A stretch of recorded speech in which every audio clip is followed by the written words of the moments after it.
So how did you end up down the path of, agricultural academia? And, how'd you end up focusing on the northern beef industry in particular? I was generally just a kid that grew up in on a property situation, growing up believing that you'd probably always end up back in that side of situation, I suppose. And I probably credit my parents in a way that they always said that, you shouldn't come back in the land until you have some kind of backing behind you in addition to going back and then sort of tackling those things. So I guess, I went through school and then decided to go down the tertiary education pathway, did an undergraduate degree, and by that time, when I was my brother had been working up in properties or stations up in the Northern Territory, and he had returned back home. And so there's, the typical sort of situation where you've got siblings and everything else, and it was sort of this. I just had the degree, I suppose, and there was a job advertised for the Northern Territory government, and I put in a couple of applications for various jobs, I suppose, and the one that sort of attracted me the most was the NT one, and I was fortunate enough to get that, and that sort of, as the saying goes, it just sort of it goes from there. And that was the story. There's nothing sort of premeditated about it at all. It was just a journey that just kept on continuing, I suppose. Yeah. Mm. Did you grow up in the north, that the property where you guys were born, and have there been a lot of crossovers with what you grew up experiencing and then now what you've been researching? No, so I grew up around St. George. I was halfway between St. George and Durham-Bandy, and I don't know, I went to college with a guy whose brother had worked for the Northern Territory government, and my brother had worked on stations in the Northern Territory, and I suppose I probably have to credit that those types of things sort of sparked that interest a little bit, and the rest is history. Yeah. Yeah, absolutely. Well, yeah, I've been a few weeks ago. I was reading over just a couple of your reports and papers, and that's what I was interested in. Hence why I thought it'd be awesome to get you on the podcast. And so all of those, articles and whatnot were associated with reproductive management in northern breeding herds. And so I thought I'd make a little list of what seemed to be, around the four most reoccurring limiting factors in reproduction. But yeah, if there's any really important aspects that I've missed out, then yeah, feel free to let me know. So I guess the first one, which seems to have had the biggest effect, is body condition and body condition scoring.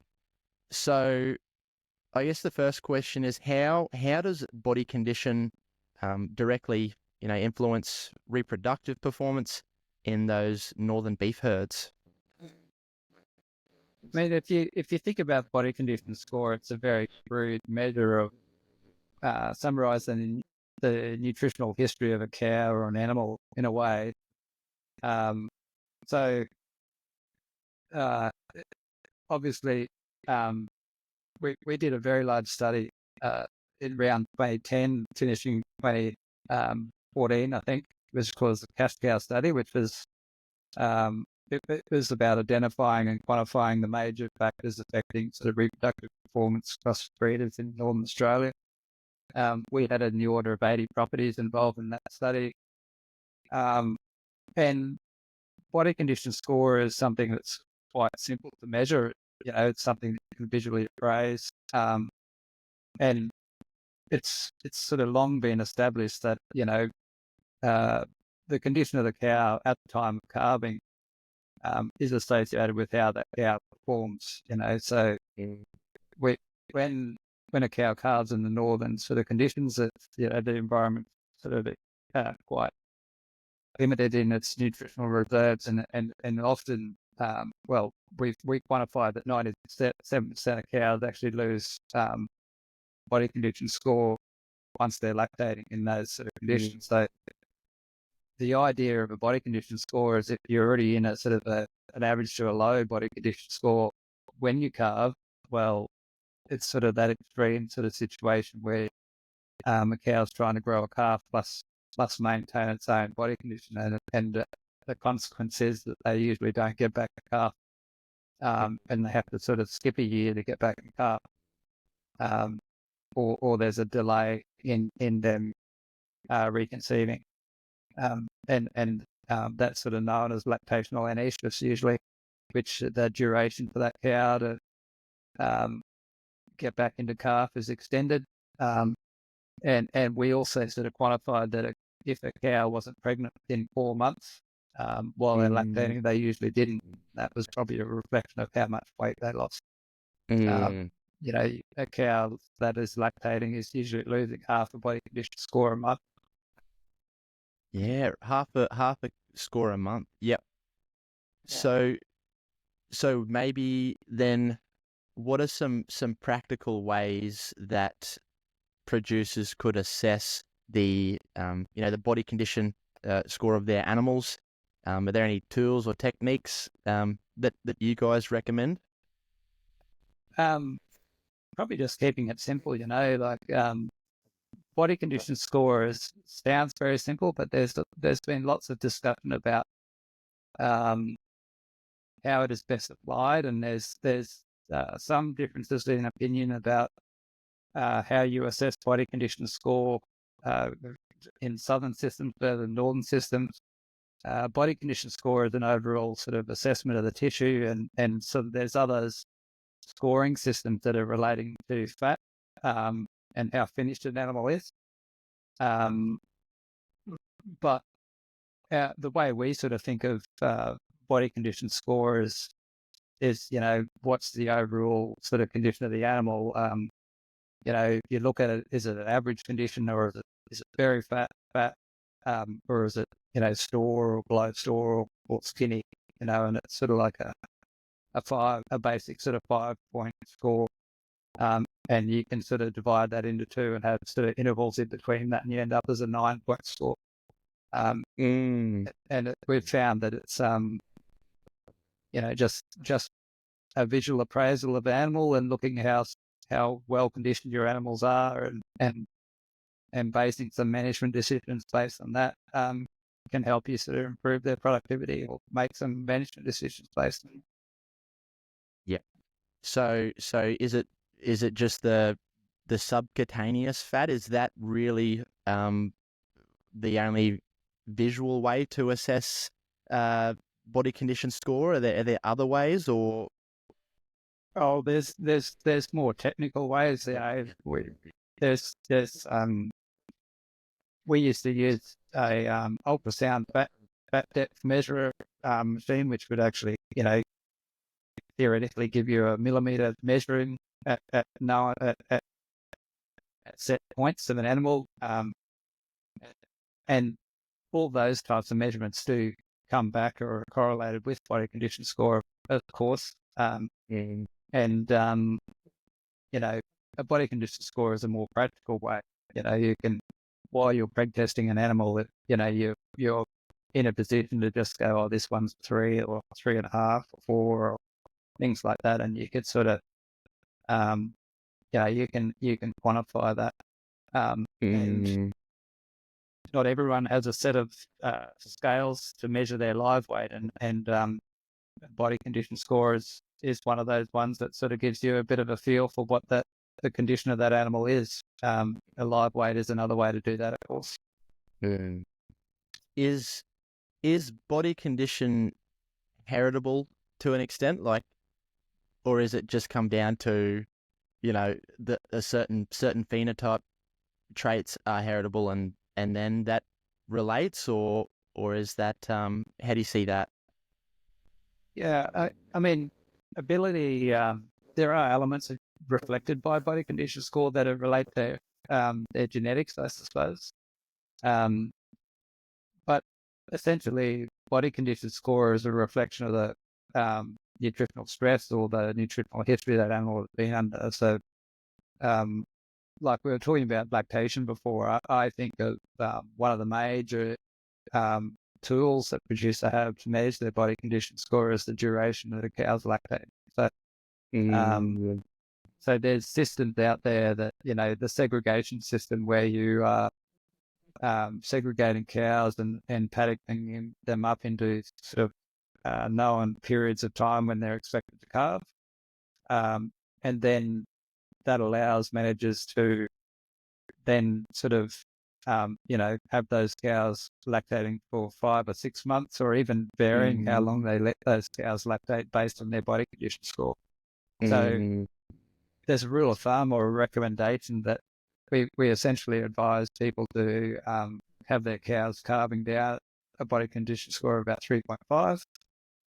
So they sort of can then know what the performance or the productive potential of their country is, and what the season's like, and then they could say, well, this country's going to carry those cows right through, and they might choose to wean a little bit later, or they might say, oh, this season's a bit undercooked compared to where I like it, and they might wean a little bit earlier to ensure that those cows end up in the right sort of condition at calving and maximise their chances of getting sort of sound reproductive performance the following year. Yep. This next question, and I'm not too sure if it fits into the body condition category, but I think it more closely relates than the others that we talked about going through. But it was just a stat that really stood out when I was flicking through that cash cow report that you mentioned, and it was to do with hip height. And one of I guess from that executive summary, it was that P4M, or as you said, an animal's ability to conceive within 4 months, independent of breed, was 4.8% lower, and fetal calf loss was 3.7% higher in taller cows over 140 centimeters compared with shorter cows under 125. And I thought that's massive, like in a herd of 1,000, that might be 48 more breeders that don't get in calf, and 37 that kind of lose their calf. So I guess does body condition relate to hip height, or how does that variation in hip height have such a big impact on ability to conceive? So hip height is a method, I suppose, to assess the frame or the size of the animal. And obviously one thing that we know is the maintenance requirement of an animal relates to the size of the animal. So I think all those findings, a simple way to sort of articulate that result is that bigger cows had higher maintenance requirements. And we're talking about we're talking about Northern Australia that had a range of environmental seasons. So we did that study over 3 or 4 years. And if you've got large cows in sort of nutritionally less endowed country, they're going to likely to incur a bit more nutritional stress unless you really look after them through your stocking rate and carrying capacity and things like that. Mm-hmm. So I think that's what those findings are reflecting. It just comes down to maintaining a 600 kilo animal versus a 450 kilo animal.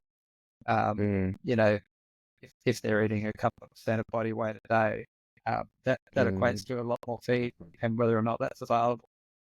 Yeah. And then And then from a productivity point of view, it also becomes important that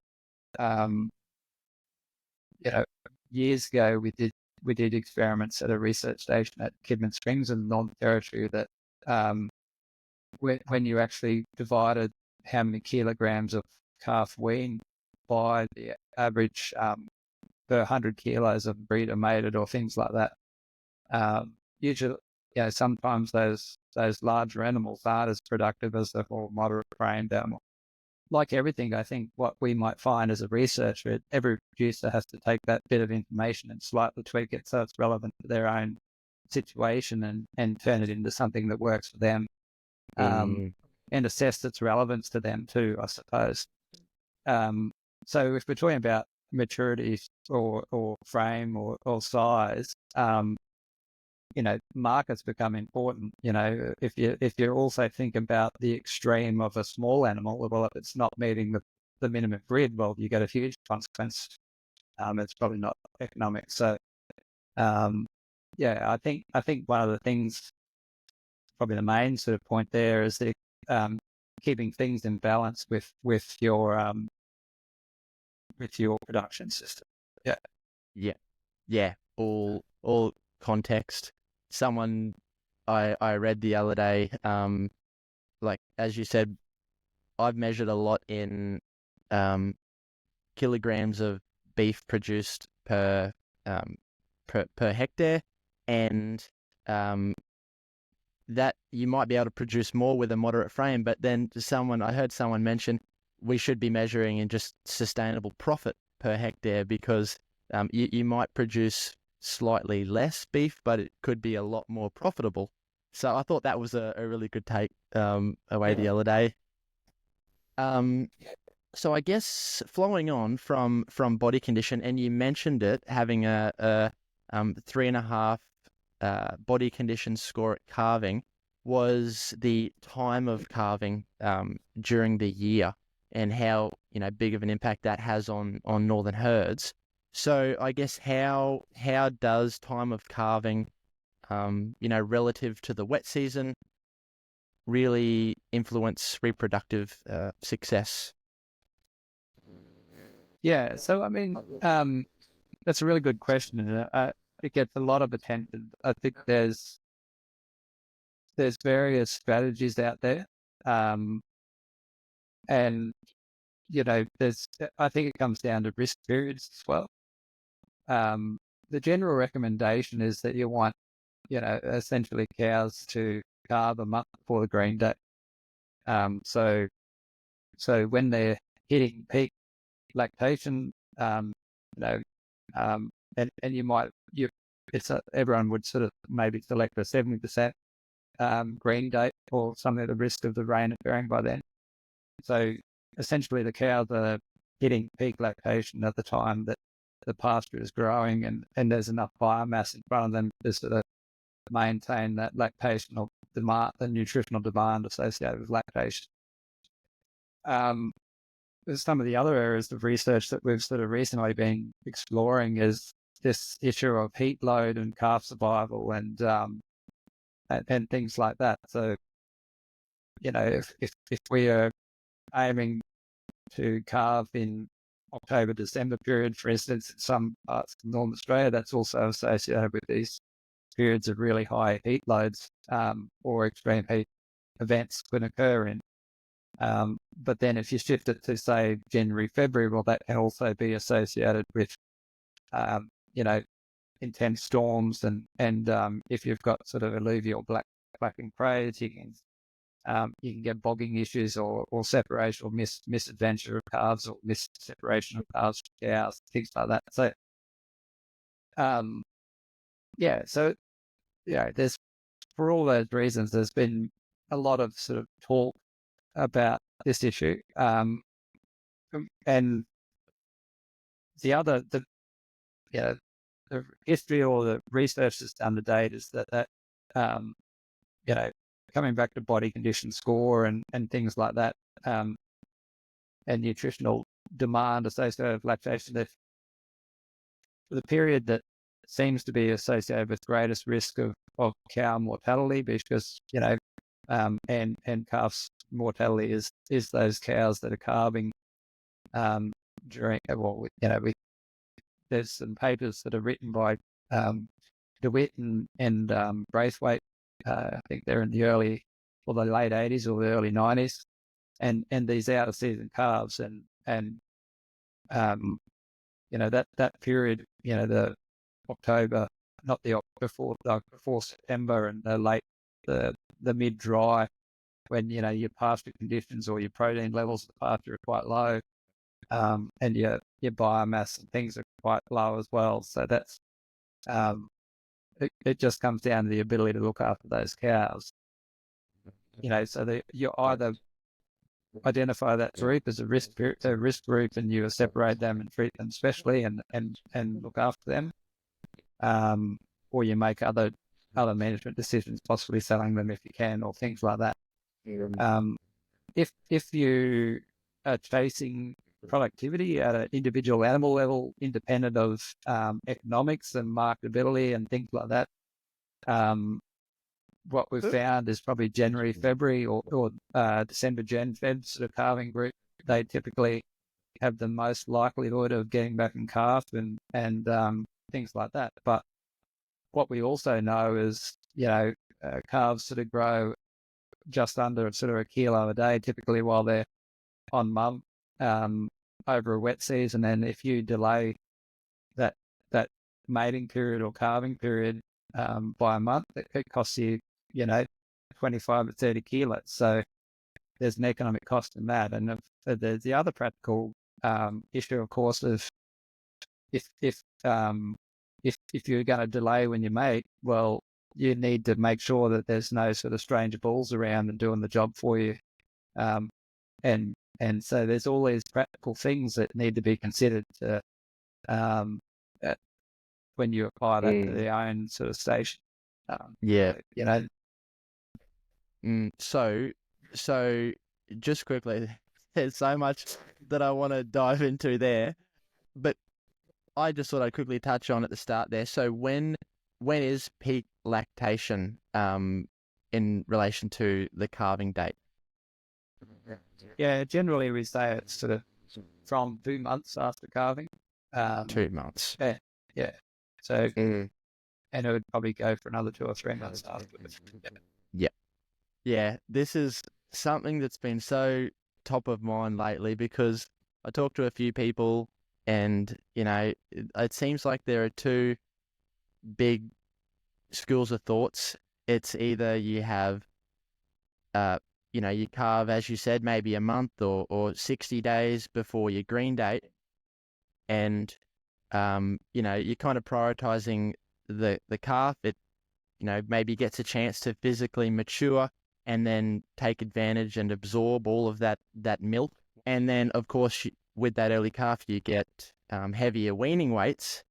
But then the other school of thought I see and hear, and I tried it this year, was kind of prioritizing the cow and making sure that she is calving in her, peak body condition during the middle of the wet. And it's like, all right, well, she calves then. And so, I think, as you said, and in a lot of your papers, the biggest impact on conception the next year is the body condition at calving. Is it a case, or am I misunderstanding that? Like that maybe you're either prioritizing the calf and a bigger weaning weight in the pen in the next year, or are you focusing on the body condition of the cow at calving? Well, you balance everything, I think. So it's not just focusing on one. Everything needs to be considered. So it's a trade-off between the two, like you highlighted. But I think, if you're going back to the economics, one of the biggest things that's going to hurt profitability of a business is mortality rate and time to turn off. So, if all the drought strategies, that if you've got cows in a certain condition score, well, one of the it costs you less energy or less feed if you separate the cow and the calf and feed them independently than having the cow supporting that calf. So the other way, I suppose, to think about this is that the growth of that weaner, that if you change the date of calving or things like that, and it influences when you can sell or what markets you have available, and you've got to carry animals over, well, that's a huge economic cost. So they're the extreme examples, but I don't know what the correct answer there is, but I think you have to consider both, and I'm comfortable with the idea of letting a cow lactate longer, as long as she can maintain in a good season where she's able to do that. And they're the good seasons where you can sort of tailor your weaning back on the seasonal conditions and what that cow is able to support, and things like that. Yeah, absolutely. But from your research and your findings, we can definitely rule out that there's more mortality if you calve way too early. And then is that also on the other end of that, as you were just saying, when it's maybe Feb, late Feb, and then it's too hot and could be too wet? Is that right? That there's more deaths on either side of that kind of green date? There's two types of mortality. One's calf mortality, and the other one's breeder mortality. So if you've got, like we indicated before, about the rate of body condition score decline once a cow's lactating and things like that. So if a cow sort of calves late in the season and she's got to lactate over the dry season, she ends up in quite a low body condition score by the start of the next wet. And one of the big risk periods is actually the start of the wet in some of these systems up north, because you've got there's a fair cows, we all hear about cows chasing pick, and things like that. So you might have these showers, and you also might have the black alluvial clays, and cows have to expend a lot of energy to either chase pick or just to traverse the country due to the land type. And so there were some studies done in the 90s which sort of really honed in on this mortality rate of breeders, and the start of the wet season was the risk period where most of those breeders' mortalities were occurring. And it was particularly those low body condition scores cows that were getting compromised because of their the metabolic changes and the energy expenditure. When you talk about calf mortality, it depends on the season, like if you, I think it was 2019 or something, that we had some September rain, and mortality was generally low in some parts where there are relatively few trees, things like that in the north, because it just changed that whole heat load sort of dynamic for that wet season. But then if you've got a very late wet with high inherent humidity, high temperatures, you get these really extreme events. 23, 24 is probably a good example of that, actually, for some parts. And there were, I've been in situations where, eagles are sitting around water troughs basically panning, just, and you sort of think, if the birds of prey are really struggling in this sort of heat, well, what's that sort of mean from everything else, Yep. With that cash cow report, you guys looked at mobs in this kind of southeast, southern forest, northern downs, and then up to NT. Was there a slight delay in the best time of year to calve between down south here and then right up in the territory? There was an overall trend that the reproductive performance was a bit better southern parts to northern parts, and obviously that's probably a reflection of the nutritional conditions and the productive capacity of the land type and things like that. but what we found is that when we're talking about the optimal time of calving, the you know you've got the spring calving groups in the southern systems. We sort of found some results that tended towards suggesting that that may not be the most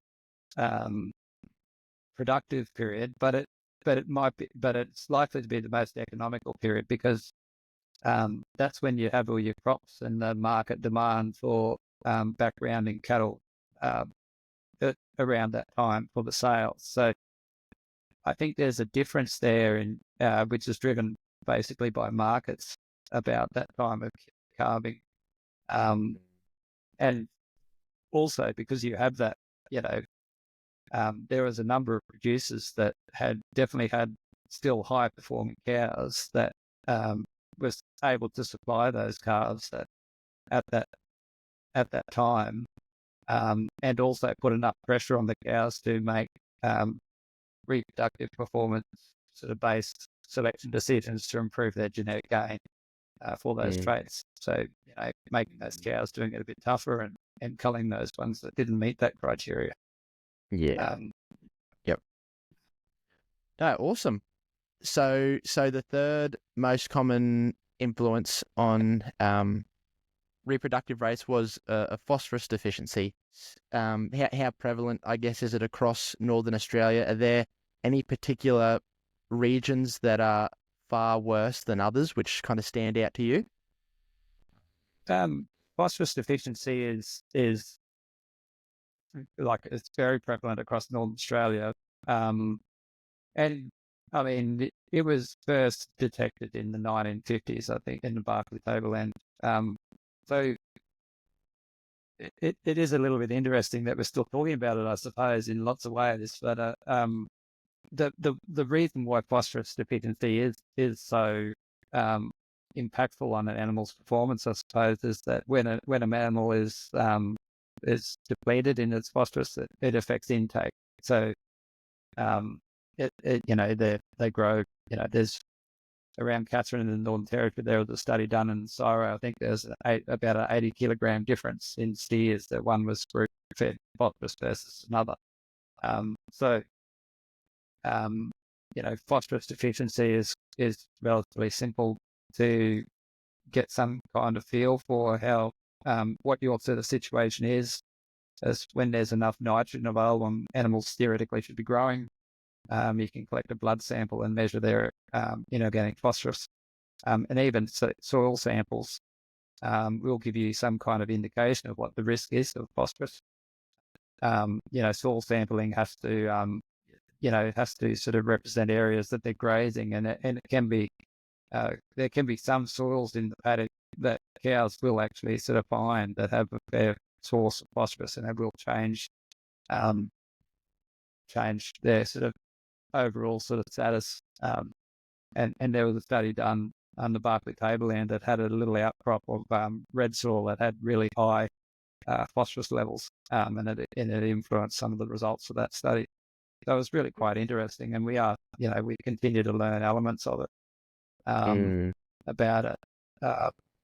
So Tim Schatz, who's employed by the Northern Territory government, did a long-running or relatively long-running study at Kidman Springs or Victoria River Research Station that really clearly documented the benefits of phosphorus supplementation. If you listeners are interested in it, that's a good resource to go to. Yeah, I'll put a link to that in the show notes.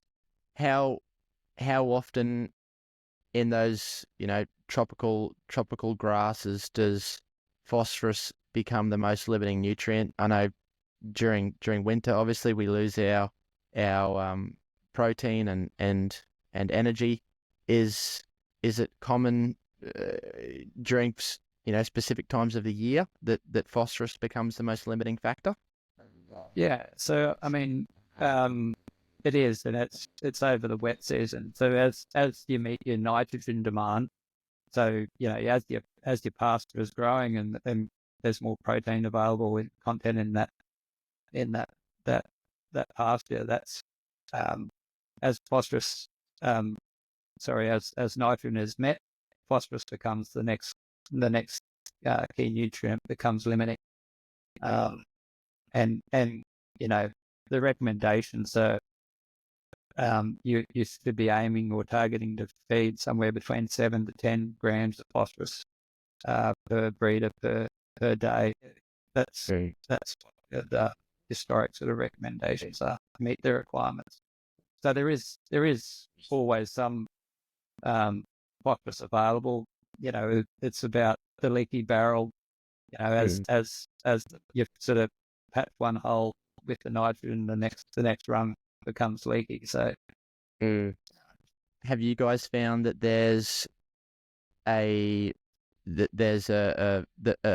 effective and economical way to supplement phosphorus, or what is I know there are ways to, but is there a certain supplement that you find works best?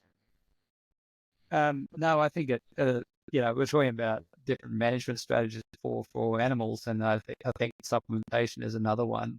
And it comes down to access, I feel, and what equipment and how much sort of there's a lot of different methods have been demonstrated over the years, from water medication, loose licks, or salt-based licks, or lick blocks.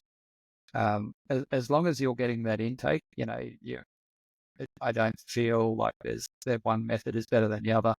It comes down to what's practical and what the producer or herd manager is comfortable with doing, and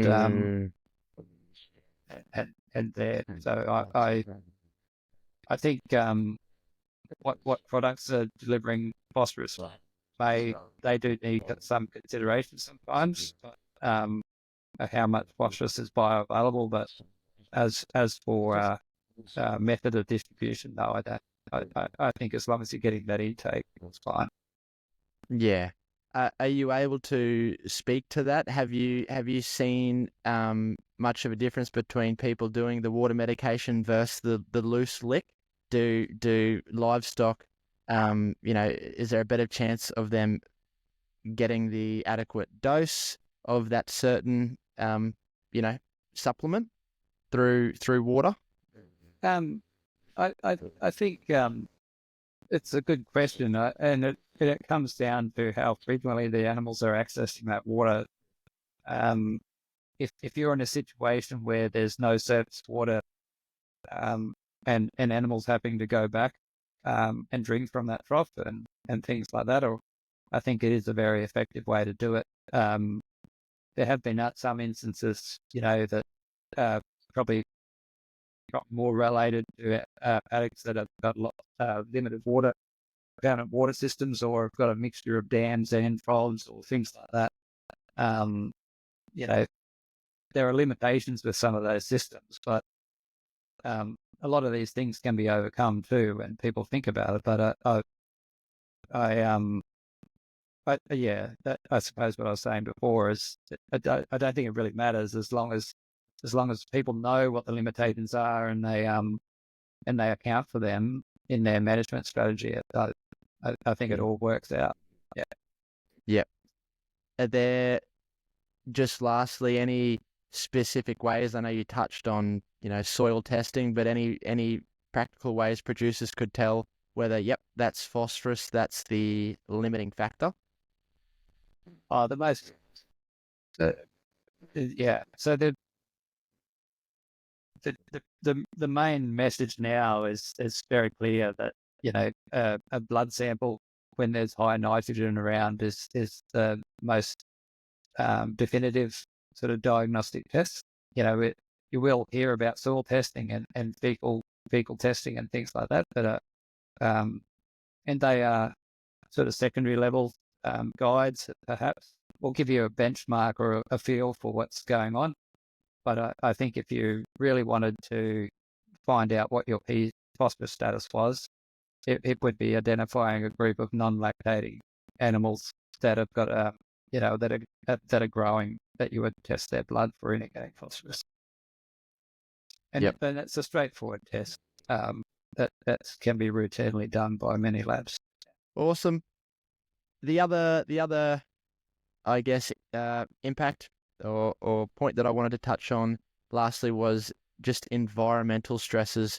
I guess what specific environmental stresses, whether it's heat or delayed rainfall, have the biggest impact on reproduction and maybe calf survival rates? Yeah, obviously the main one is nutrition. Like so, um, if you have a good season, cows typically perform well. But it is this whole environmental stress area, or is getting a lot of attention at the moment. And there's been some clear evidence. So you mentioned heat stress or heat load, and I think a lot of that information is coming from the more intensive industries. So you've got dairy cows and feedlot where situations where they have documented really distinct differences in sort of conception rates and milk yields and growth and things like that.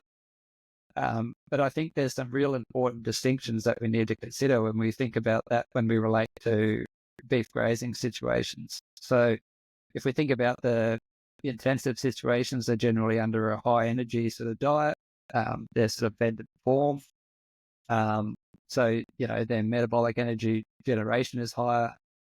They're usually in sort of constrained environments. So their ability to mitigate heat loads may be restricted. I suppose the research that we're sort of progressing at the moment is how in the beef grazing situation, there are areas that have very few trees, the Western Queensland or the Barkly Tableland or parts of the Barkly Tableland. But even so, the ability of a cow to sort of mitigate heat is different to the ability of a calf. So, so it's quite complex when you dig into it, and and then once you sort of investigate that, well, can't really easily change the environment. So what is practical to mitigate these heat load events? There might be products that you can feed, but we do that in a feedlot situation where we've got complete control over the diet. But that's a bit harder to achieve in a beef grazing situation. But apart from sort of walking cattle 20 k's or whatever, if it's going to be a heat event, things like that, we're a bit constrained. There are some obvious practical things you can do. If you've got cows calving in a really heat October, December period, and you've got the choice between a paddock with lots of trees and not many trees, you'd probably choose to put them in the one with lots of trees. Basic things like that. But I still think it's important that we understand what the impact is, because if it isn't having the big impact that we think it is, or it is having a big impact, well, we can pay attention to that, and we can work towards improving the overall welfare and productivity of our herds. Given that the environmental sort of conditions are likely to or predicted to change over time in the future. Yeah, on the show we talk a lot about rotational grazing and that more intense cell grazing, and a topic that comes up quite a bit is shade and the lack of shade. If you divide up a paddock, some cells obviously don't have trees in them, and so it might not kill them. You're saying that it will definitely have an impact on productivity, weight gains, things like that. Well, I do, and I think that's what we're trying to sort of work out. The other thing, we talked about trees, but I think also things that are important is ground cover. Radiant heat is pretty important as well. So, rocky country and things like that have got a different capacity for radiant heat. And even just if that paddock has a lot of grass coverage on it. So it just comes back to that sustainable management of your pastures and your grazing resource as well. Yeah. Yep. you mentioned nutrition at the start there. You mentioned nitrogen a few times. So so nitrogen in the north, that is the most limiting factor, right, during winter and as the grasses mature. So how the person that can invent some way to turn, all the atmospheric nitrogen into something that the cows can eat during winter is going to be a squillionaire. Have you come up with the idea yet, Kieren? No, but I saw Lindsay Perry had written an article on Beach Central quite recently, sort of highlighting that. And there's, I when I was reading that, I thought it was generally quite an exciting area that, you know, it's that's the beauty of research where you can sort of delve into some of those things. There's safe forms of nitrogen at all, but, and there's not so safe forms of nitrogen. And we've all, people are probably familiar with different nitrate poisoning sort of bad stories and stuff like that over the past too. So, I think that's great sort of topic. One thing is we need to make sure that it's safe. And when you look at the global stats about urea and demand from like all areas of agriculture, it's a big topic that essentially smarter people than me will work out. But one thing for sure is productivity in the north would go down if we didn't have some of the available sort of supplements that we use. I think that's yeah. It seems like a similar scale problem to solve from, like, if someone could turn seawater into fresh water, it's like whoever can turn this atmospheric nitrogen that is all around these animals that are deficient in protein and turn that into something they can eat is going to make a killing. My uncle is working with a mob to, they're doing the green ammonia. It's way I won't even try to explain the science of it, but essentially trying to use solar power to convert atmospheric nitrogen into something that the livestock can eat. But I mean, what's exciting with that is, I think, there's so many things like that just come to mind is, just the transport costs of supplement these days. And if you didn't have to sort of do that, and just the levels of efficiency and opportunities that opens up, it's quite exciting, without a doubt. Yeah, if someone's able to nail it, that's for sure.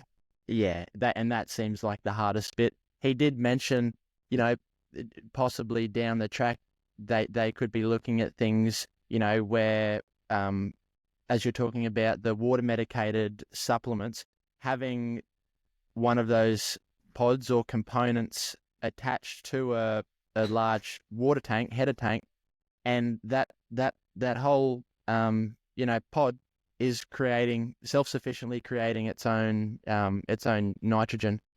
But very, very difficult. It's a long way off, but there seems to be a few really cool, innovative companies out there trying it. And I mean, we're talking about water and water medication, things like that, and even though they can present challenges for cattle during the wet season, when you're dealing with nitrogen, it's typically during the dry season, of course, which the option to use those water medication systems and things like that for lots of people is more of a real option. So, I can see the potential there. It's just about having a product that's safe. No, very good. Have there been, what are some of the maybe highlights over your career? Are there any, studies that you were doing, any discoveries that really stand out to you? Look, it's probably about more the people I've worked with, I think, that really stand out to me. I mean, just through doing research on these, a lot of my research sort of history has been done on commercial properties and some of the relationships and people you get to know and work with and work, do these things has been wonderful. And I think if anything, it's probably that side of it. You know, I think it's a relatively small industry and it's a great industry. And I mean, I personally, I got into this as to sort of essentially make it easier for producers and learn so that they can do,